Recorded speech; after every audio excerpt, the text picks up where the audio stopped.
बिस्मिल्लाहिर्रहमानिर्रहीम। अल्लाह ने कारोबार में 9 हिस्से रिज़्क छुपा रखा है। जो भी इंसान जो भी जायज़ पेशा इख्तियार करे, अल्लाह पाक उसको बेहतरीन रिज़्क अता फरमाता है।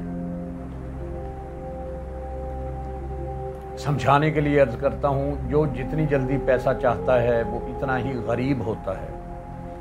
मसलन एक भिखारी को सबसे जल्दी पैसा चाहिए, हाथ फैलाया और 2 पैसे कमा लिए, लेकिन रहा भिखारी का भिखारी और अल्लाह रसूल की लानत का हकदार। एक मज़दूर को हर दिन पैसा चाहिए, रोज़ाना दिहाड़ी लगाता है, लेकिन रहा दिहाड़ीदार, कभी दिहाड़ी लगी कभी ना लगी।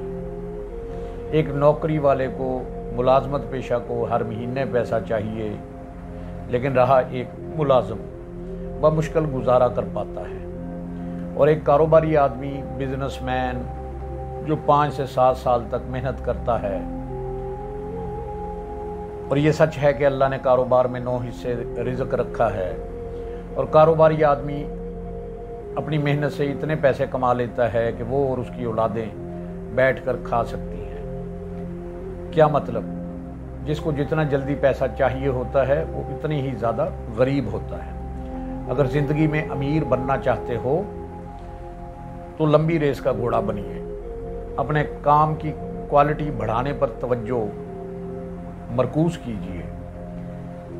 कुछ सालों बाद अल्लाह के फजल से आप इतने पैसे कमा लेंगे, आपके पास इतने पैसे आएंगे कि गिन भी नहीं पाओगे। अल्लाह से दुआ है, अल्लाह हमें नेक और पाक रिज़्क अता फरमाए। आमीन।